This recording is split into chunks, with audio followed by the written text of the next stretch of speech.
Alright guys, so in today's video, we will be discussing about Canary deployments in Kubernetes. So let's talk about Canary a bit and then we will deep dive into the deployment aspects of Canary deployment in Kubernetes. So Canary, so there are, first of all, understand there are various types of deployment, the way you are deploying things, rolling out things in your environment. Right, so one is Canary, right, and there are others as well, for example blue green, and there is one rolling update, right? So but majorly in this video we will be talking about Canary, and for other type of deployments we will be creating a different YouTube video series. All right, so Canary is, now let's think about a use case first before we discuss into the introduction of Canary. Let's assume that in your organization you are working on JDK 8, right, or let's say some kind of Java version, or let's say Java 5 you are working on, right? Although it's very old and vague example, but let's assume for a moment that your organization has deployed all your has developed all your services based on Java 5. Now your company has decided, your organization technical department has decided to migrate all the services to Java 8. All right. Now you see JDK 8, the Java 8 has various features, a lot of different features. So it's a big software upgrade. All right. So now my applications are already live in the environment. You have a production environment, or let's say any environment, and services are already live in there. Now, when the moment your team is done, right, or let's say you guys, your all engineering stakeholders are in the meeting and discussing about what could be the best way of deploying the newly developed application that the engineering team will develop based on Java 8 into the production environment. So even if there is any impact or downtime, so the blast radius should be very minimal. Right? When I say blast radius means the overall resources impacted, the overall services impacted. Okay. So now what could be that deployment methodology that we can, what could be that deployment pattern is the correct word, that we can adapt in order to minimize the blast radius, or to let's say minimal the impact on SLA with the users. Okay. SLA with the customer or whoever you are serving your applications to. So now this is where Canary comes in, right? So Canary was coined from the coal mining term, and if you Google around it on the internet, you will find it that they used to send one person, right, in the coal mines in order to detect if there is anything, right, that can injure people or anything which can harm people.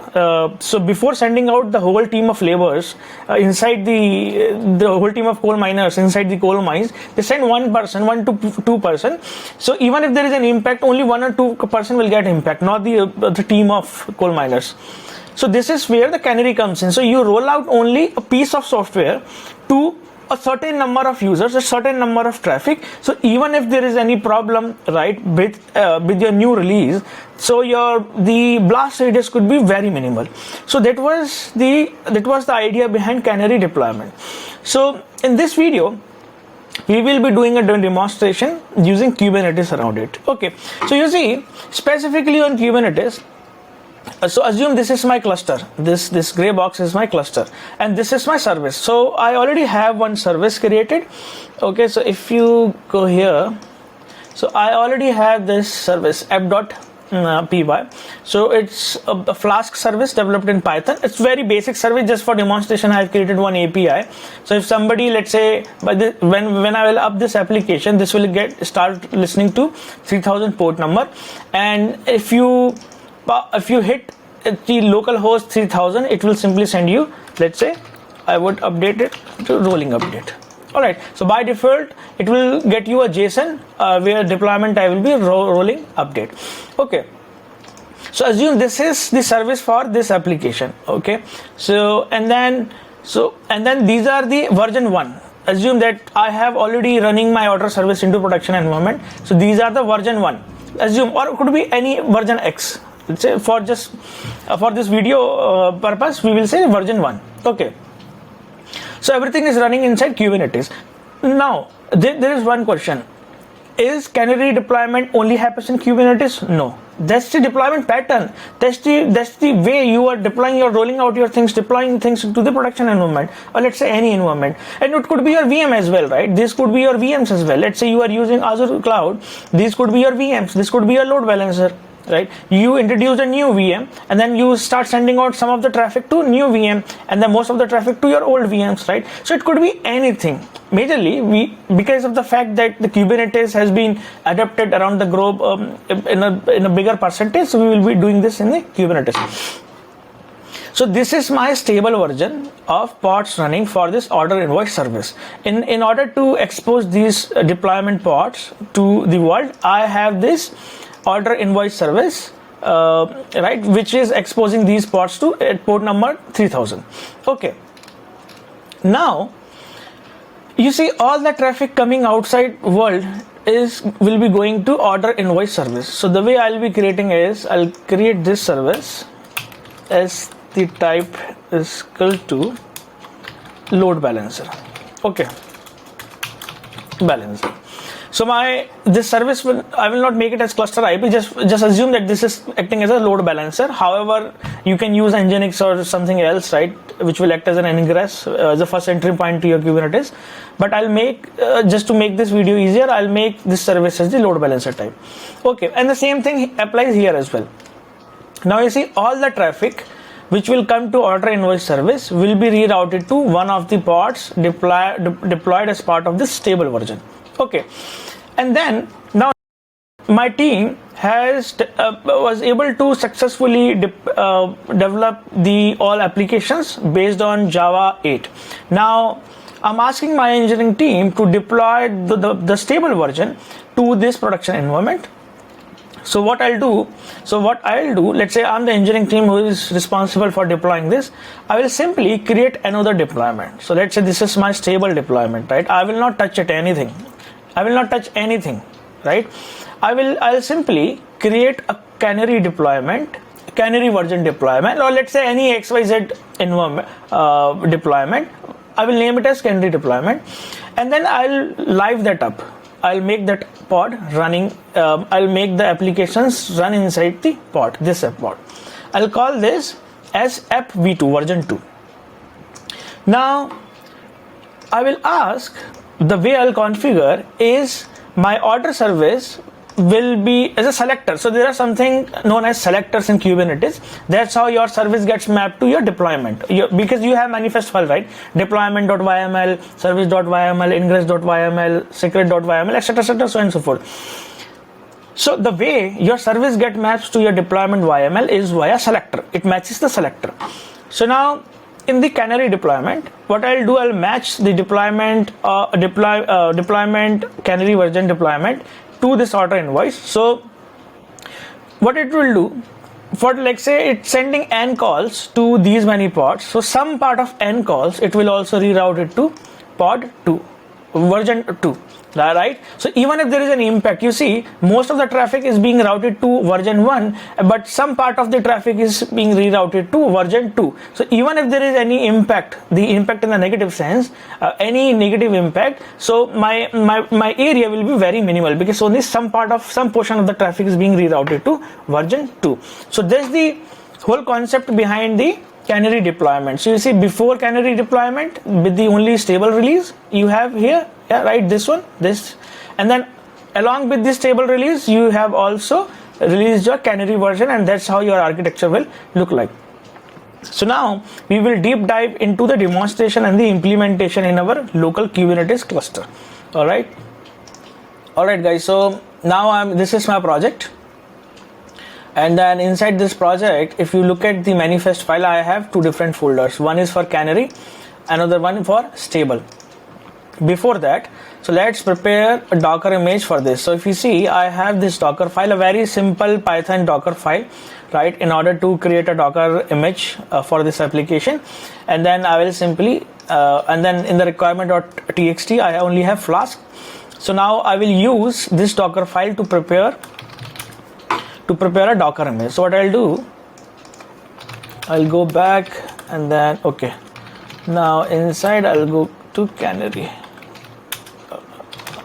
okay, blue green, and then we'll go to Canary. Okay, now inside Canary I'll have to move into Docker service. So this is my project directory. Now I'll create a Docker image. So I'll say docker build -t. Now I will name this as, let's say my project name is solution 123, although it's very, I understand it's very vague name. And then I'll name this as order invoice SVC, and I'll tag this as 1.0. all right, and then I'll build it. Okay, so my image is ready. So I prepared a version 1 image. Okay, now if I do docker images dot solution 123, okay, so you see I have this image. However, it has a very big size. Ideally we should not have this much big size, but that's okay. This is only for demonstration purpose. So I will use this image to my manifest file, right? So I'll go to stable version. In my deployment.yml, I will say SVC and then 1.0. okay, so you see, so this is it, right? I had app.py, and then using my Docker, I also have the Docker file, and using my Docker file I created this Docker image. So what you could do before using it directly into Kubernetes, I can directly run this, right? So let me run this to 3000, and then I will use solution 123 and then 123. all right, and then I'll say 1.0. okay, so my application is up and running.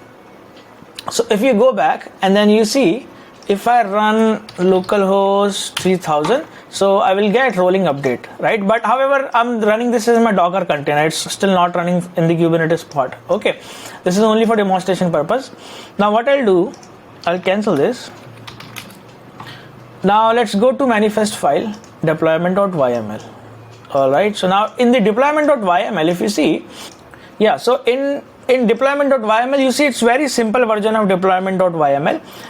The name of deployment is order invoice service, and then I have some, if you go to the selector, right, selector, I'm keeping a name is order invoice service, so I have to match this name in my service as well. That's how my service will route the traffic to this deployment. And I'm saying, okay, I'll keep replicas to 3. Let's make it 4. And then this is all metadata. And then the spec containers, I have this container name, and then this is the image I'm using, and this is the port I'll be using for my container 3000. all right, so it's very simple and straightforward, nothing much to understand. Then this is my service, right, Kubernetes service, and then the name is order invoice service. The type of this service, as I said, is the load balancer type. And then selector, see, this selector should be same as this deployment. Okay, now, and then port, again the port, open the TCP port 3000, and then you map it to 3000 of container port. all right, so what I'll do, I'll simply run this. So I'll go to manifest directory, so go to stable version. Okay, so in here I have these two files. Now first of all, I will apply to my order invoice.stable.deployment.yml. okay, so my deployment has been created, you see, but I still don't have any service running, right? So now I will have to create that service as well. You see, this is nothing but I'm using my manifest file deployment.yml. I have created deployment. all right, and then now using my service.yml, I will be creating a service as well. So now -f, I'll say order invoice.service.yml. okay, so my service has been created. I'll say okay, so it's of load balancer type, and the external IP is localhost. all right, so if I go to my host and say 3000, so this 3000 will get rerouted to one of this pod. all right, so let's go to our browser, and you see this. So this is rolling update. See this? So now this is coming directly from the kubernetes. All right, so now, so this is my stable version running. That means my this part is running successfully, this part. So my this part is running successfully, my this part.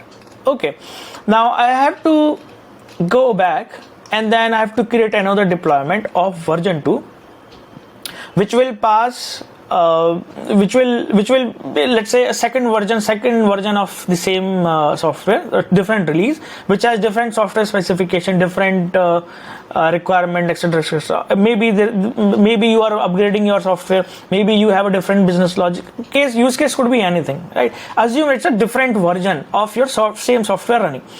So now I'll go back to my VS Code again and let's create a different version. All right, so now if you see, in 3000 I'm getting rolling update, right? So what I'll do, I'll go back and I'll say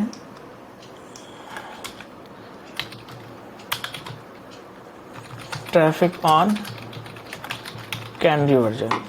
Okay, and then I will have to create a different image because it's just different software release, right? So I'll have to create a different image.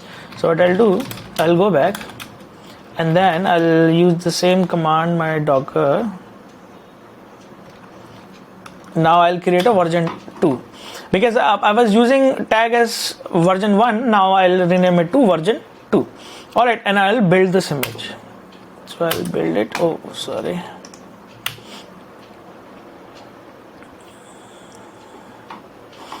All right. So now if I do docker images and grab solution 1 2 3, you see I have version 1 and version 2. So now I will use the version 2 in my Canary. So this is, if you see here, this is my stable deployment, is using this version 1, right? Order service SVC version 1, right? Now I'll go to Canary folder, I'll update this directory to version 2. I'll say order noise version 2, it's already 2. So I'll say, I'll update this name as well and I'll say 1 2 3. Okay, so 1 2 3 1 2 3. All right. Okay, now everything is same, right? Everything is same. It's just that it's a different deployment. You see deployment type here, I have a different name. You see I have order invoice service, and then here I have order invoice service Canary, because of the fact that we cannot have the same deployment name, right? It's incorrect. Otherwise Kubernetes will try to append these new changes in the same deployment. So we have a different name. And then these are all, this is selector again, and this is track. This I have kept it, right? It's my personal, it's nothing related to Kubernetes.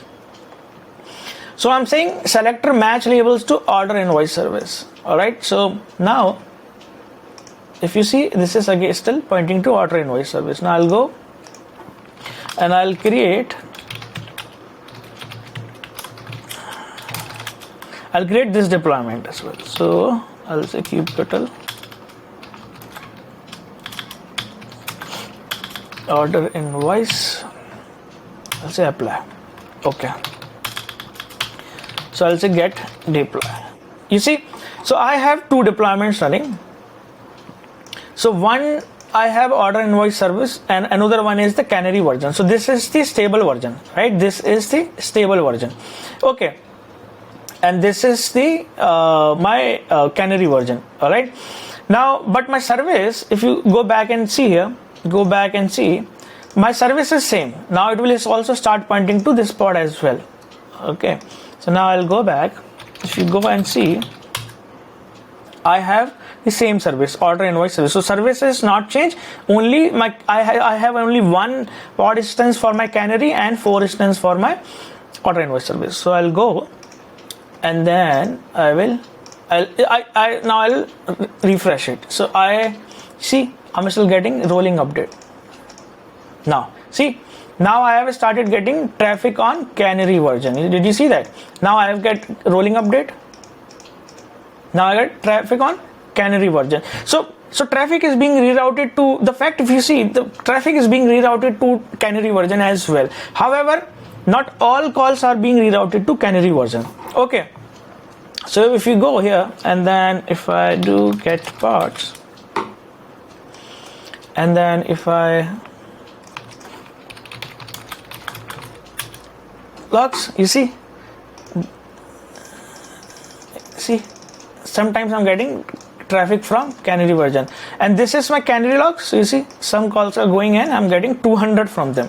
All right, so now let's assume the case that I have tested my version right, and then my version is the functionality of my version from all perspective is working fine, and everything is in up and running and healthy state, right, in terms of functional testing as well. Now I'm pretty much satisfied. Now I'm saying, okay, let's remove the stable version and make the Canary version as the stable one. So what I'll do, I'll go back to my Canary, right? I'll go back to my deployment. I'll put this to 0, or let's say I will remove it. I'll simply remove it and I'll make Canary to 4 pods. So what I'll do, I will first make Canary to configured. So if I go back and here, so see my Canary pods are now 4 pods. Now I'll go back and delete the or stable version pods, because my Canary is now stable, because we have already tested, right? It's up to the mark. Whatever we expected, it's working fine, right? So I'll go back and then go to stable version. I'll say kubectl delete -f. I'll say delete. Okay, so if I say kubectl get pods, so you see I only have pods running for my Canary now, right? I'm not running any pods for stable now. There are no live pods for stable version. And even if you go to deploy, you see I only have Canary pods, so which has become now stable, although now name is kind of confusing a little, but you can ignore it, and then you can change the name as well, right? However, that's it doesn't has any functional impact, but you can. And then the service is same. Now if I go back and run, you will always get the same response, right? Traffic from Canary, traffic from Canary. So if I go back and here, so you see all traffic is now Canary, Canary, Canary. All right, so that's the concept of Canary. So you see, as part of this exercise, what we have done is we have made sure that the new software release, if we are releasing to the production environment, we don't enlarge the blast radius and we don't basically take a risk to put all the impact or overall impact on the SLA, the service level agreement with the users, on high risk, right? What you're doing is you're following a practice of deployment, deploying things to your production environment, which will make sure that even if there is any risk or even if there is any impact, it will make sure that it's very minimal, right? So that's how you can use the Canary. And now there are various options. You can implement it in your own way. You can implement it as part of your CI/CD. There are multiple ways, and you can explore. You can implement on Azure. You can implement on EKS, AKS, or wherever you want to deploy it. Right. So in the next video, probably we will discuss about the blue-green deployment in Kubernetes. So thank you so much, guys.